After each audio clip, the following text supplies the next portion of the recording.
چیز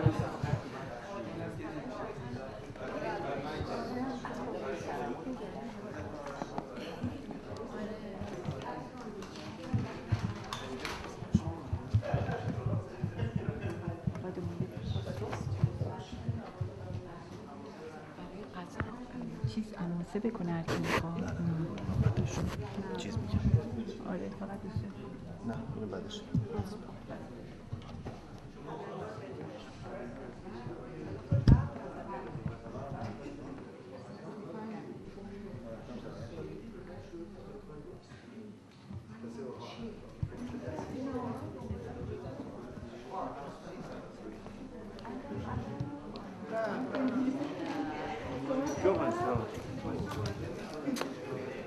Ah, je suis contente de vous voir. Moi aussi. Oui. Ah, je suis contente. Et sinon, ça va? Ça va, Ça fait longtemps. Oh oui. Voilà, la dernière fois, on a demandé tes nouvelles, tu étais en Iran.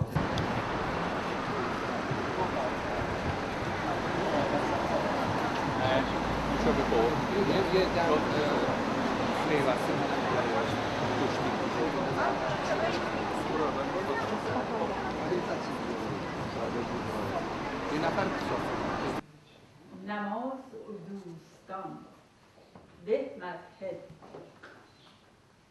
Chers amis, bonsoir.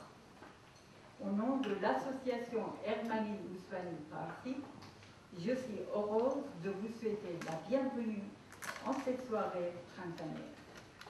Merci à tous d'avoir répondu à notre invitation afin d'inaugurer ensemble la Société des Amis de la langue farsi en France.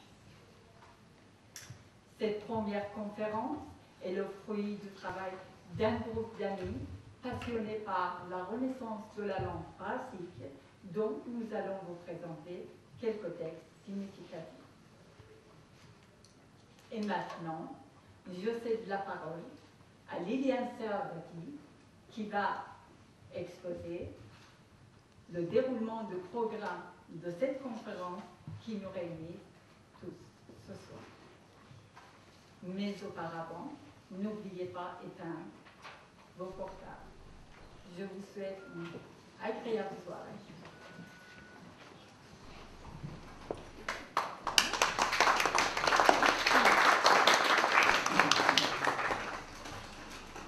نماز و می خطبه که او همزمان مد استدوه poète.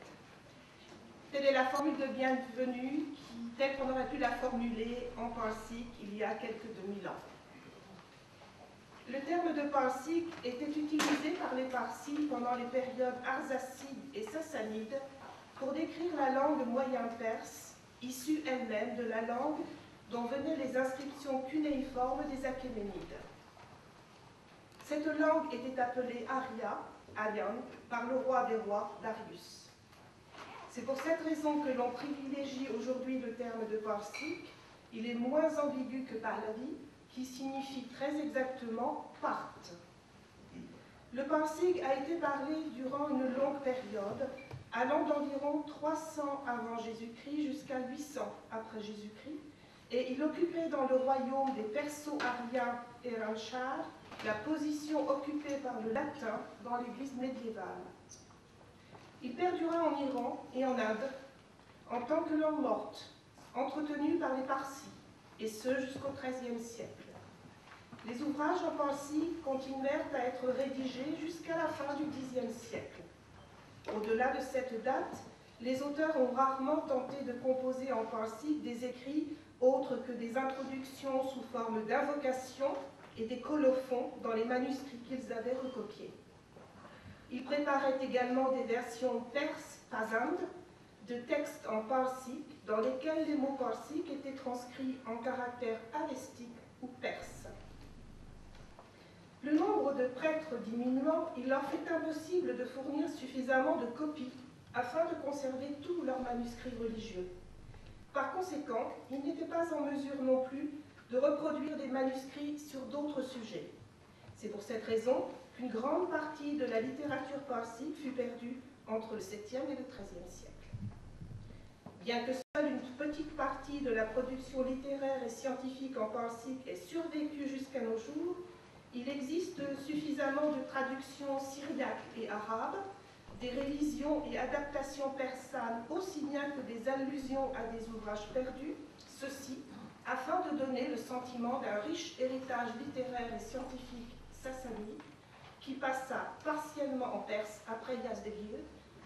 Hormis la littérature religieuse, les genres les plus importants étaient la poésie, la fiction, la littérature de sagesse, l'histoire, les écrits informatifs et scientifiques.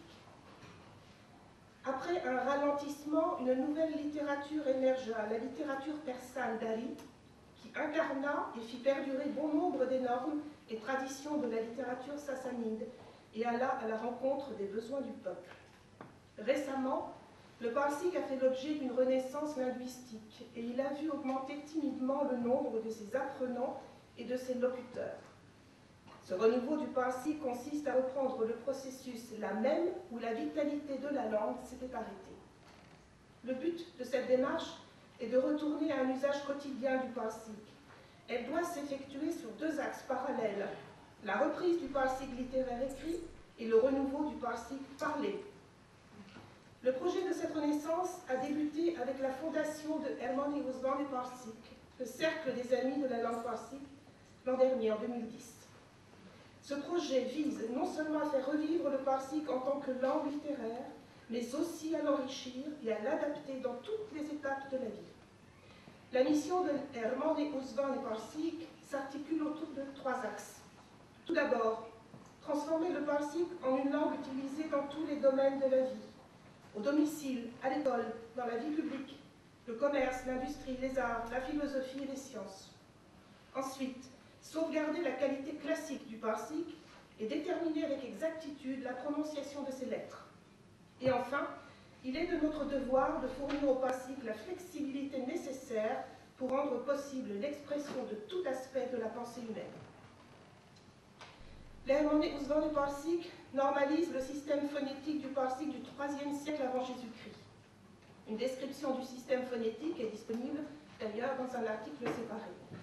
Et ajoute de nouvelles formes, principalement du vocabulaire moderne, au travers de l'extension d'anciens mots, ou encore d'emprunts de langues proches. Le corpus des textes parsiques existants consiste essentiellement en inscriptions, la majeure partie des textes ariens, la collection des textes non ariens, et dans une moindre mesure des documents officiels et autres tels que papyrus, parchemins, ostracas, sigles et bulles. Notre tâche consiste par conséquent à rendre accessible la transcription standard de tout le corpus des textes parsiques et à transmettre ces connaissances afin que la renaissance du parsik ne soit pas un vain mot. Voilà, j'en ai terminé pour l'historique. Je vous remercie de votre attention. Et je vais laisser maintenant la place à Ator et Ashkan qui vont interpréter un texte sacré en parsik. Merci.